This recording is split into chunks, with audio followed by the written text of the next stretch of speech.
Assalamualaikum warahmatullahi wabarakatuh. Di video kali ini kita akan belajar mengenai bab struktur atom. Di video ini kita akan berfokus pada pembahasan mengenai perkembangan teori atom. Teori atom yang akan kita pelajari ada 5. Yang pertama ada teori atom Dalton, yang kedua ada teori atom Thomson, yang ketiga dikembangkan oleh teori atom Rutherford, yang keempat dikembangkan oleh teori atom Bohr, dan yang terakhir yang kita kenal sekarang yaitu model mekanika kuantum. Mari kita bahas satu persatu. Model atom Dalton. Menurut Dalton, atom digambarkan sebagai bola pejal yang sangat kecil. Atom merupakan partikel terkecil yang tidak dapat dipecah lagi. Atom, suatu unsur sama, akan memiliki sifat yang sama, sedangkan atom unsur berbeda akan berlainan dalam massa dan sifatnya. Senyawa terbentuk jika atom bergabung satu sama lain. Reaksi kimia hanyalah reorganisasi dari atom-atom, sehingga tidak ada atom yang berubah akibat reaksi kimia. Teori atom Dalton ini ditunjang oleh dua hukum alam, yaitu pertama hukum kekekalan massa, yaitu hukum Lavoisier, di mana massa zat sebelum dan sesudah reaksi adalah sama.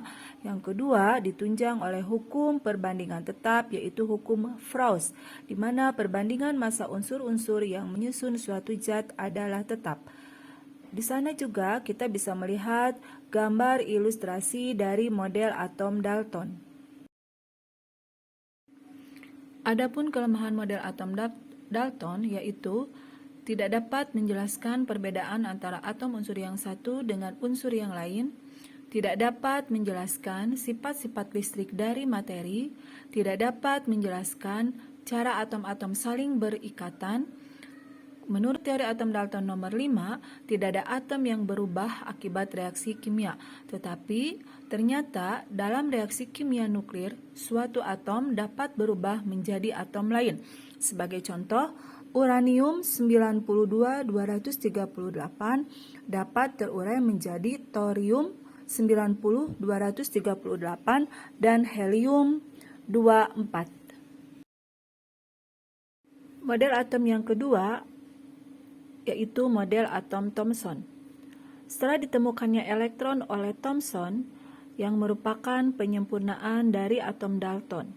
Menurut Thomson, atom terdiri dari materi bermuatan positif dan di dalamnya tersebar elektron, di mana teori atom Thomson ini dikenal dengan teori roti kismis. Menurut Thomson, atom bersifat netral, yaitu muatan positif dan muatan negatif jumlahnya sama. Bisa dilihat gambar ilustrasi dari model atom Thomson. Yang ketiga ada model atom Rutherford. Menurut Rutherford, menemukan bukti bahwa dalam atom terdapat inti atom yang bermuatan positif, berukuran lebih kecil daripada ukuran atom, tetapi massa atom hampir seluruhnya berasal dari massa intinya. Atom terdiri dari inti atom yang bermuatan positif dan berada pada pusat atom, serta elektron bergerak melintasi inti, seperti planet dalam tata surya. Menurut Rutherford juga, atom bersifat netral.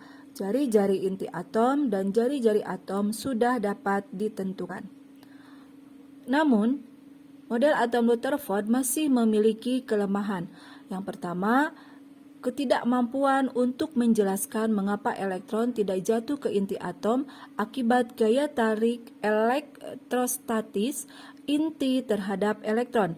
Yang kedua, menurut teorem Maxwell, jika elektron sebagai partikel bermuatan mengitari inti yang memiliki muatan yang berlawanan, maka lintasannya akan berbentuk spiral dan akan kehilangan tenaga atau energi dalam bentuk radiasi sehingga akhirnya jatuh ke inti. Dapat dilihat gambar ilustrasi dari model atom Rutherford. Di dalam model atom Rutherford, di sana sudah ada inti atom, bisa kalian lihat. Di dalam inti atom itu terdapat proton yang bermuatan positif dan neutron yang tidak bermuatan, sedangkan elektron beredar mengelilingi inti atom. Perkembangan teori atom yang keempat yaitu model atom Bohr. Menurut Bohr, atom terdiri dari inti yang bermuatan positif dan di sekitarnya beredar elektron-elektron yang bermuatan negatif. Kemudian, menurut Bohr, elektron beredar mengelilingi inti atom pada orbit tertentu yang dikenal sebagai keadaan gerakan yang stasioner, yang selanjutnya disebut dengan tingkat energi utama atau kulit elektron yang dinyatakan dengan bilangan kuantum utama dengan lambang N kecil. Kemudian, selama elektron berada dalam lintasan stasioner, energinya akan tetap sehingga tidak ada cahaya yang dipancarkan. Kemudian, elektron hanya dapat berpindah dari lintas stasioner yang lebih rendah ke lintasan stasioner yang lebih tinggi jika menyerap energi. Sebaliknya, jika elektron berpindah dari lintasan stasioner yang lebih tinggi ke rendah, akan terjadi pelepasan energi. Yang terakhir, pada keadaan normal, tanpa pengaruh luar, elektron menempati tingkat energi terendah yang disebut dengan tingkat dasar atau ground state. Namun demikian, masih terdapat kelemahan model atom Bohr. Yang pertama, Bohr tidak dapat menerangkan spektrum dari atom atau ion yang mengandung satu elektron dan tidak sesuai dengan spektrum atom atau ion yang berelektron banyak. Kemudian Bohr juga tidak mampu menerangkan bahwa atom dapat membentuk molekul melalui ikatan kimia. Dapat dilihat di sana ada gambar ilustrasi dari model atom Bohr, di mana terdapat proton dan neutron di dalam inti atom, kemudian elektron beredar mengelilingi atom pada lintasan atau orbitnya. Yang kelima, ada model atom modern.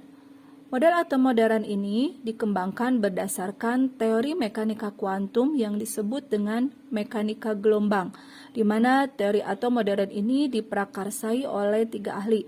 Yang pertama ada Louis Victor de Broglie, yang menyatakan bahwa materi mempunyai dualisme sifat, yaitu sebagai materi dan sebagai gelombang. Kemudian Werner Heisenberg, di mana dia mengemukakan prinsip ketidakpastian untuk materi yang bersifat sebagai partikel dan gelombang. Jarak atau letak elektron-elektron yang mengelilingi inti hanya dapat ditentukan dengan kemungkinan-kemungkinan saja. Yang ketiga, ada Erwin Schrödinger menyempurnakan model atom Bohr, di mana menurut Schrödinger berhasil menyusun persamaan gelombang untuk elektron dengan menggunakan prinsip mekanika gelombang. Elektron-elektron yang mengelilingi inti terdapat di dalam pusat orbital, yaitu daerah 3 dimensi di sekitar inti, di mana elektron dengan energi tertentu dapat ditemukan dengan kemungkinan terbesar. Sehingga dari ketiga ahli tersebut dapat kita simpulkan mengenai model atom modern, yaitu atom terdiri dari inti atom yang mengandung proton dan neutron, sedangkan elektron-elektron bergerak mengitari inti atom dan berada pada orbital-orbital tertentu yang membentuk kulit atom. Yang kedua, orbital yaitu daerah 3 dimensi di sekitar inti, di mana elektron dengan energi tertentu dapat ditemukan dengan kemungkinan terbesar. Yang ketiga, kedudukan elektron pada orbital-orbitalnya dinyatakan dengan bilangan kuantum. Bisa kalian lihat gambar ilustrasi perbedaan antara orbit dan orbital untuk elektron, di mana orbital digambarkan sebagai awan elektron, yaitu bentuk-bentuk ruang di mana suatu elektron kemungkinan ditemukan. Semakin dapat awan elektron, maka semakin besar kemungkinan elektron ditemukan dan sebaliknya. Demikianlah pembahasan mengenai materi perkembangan teori atom.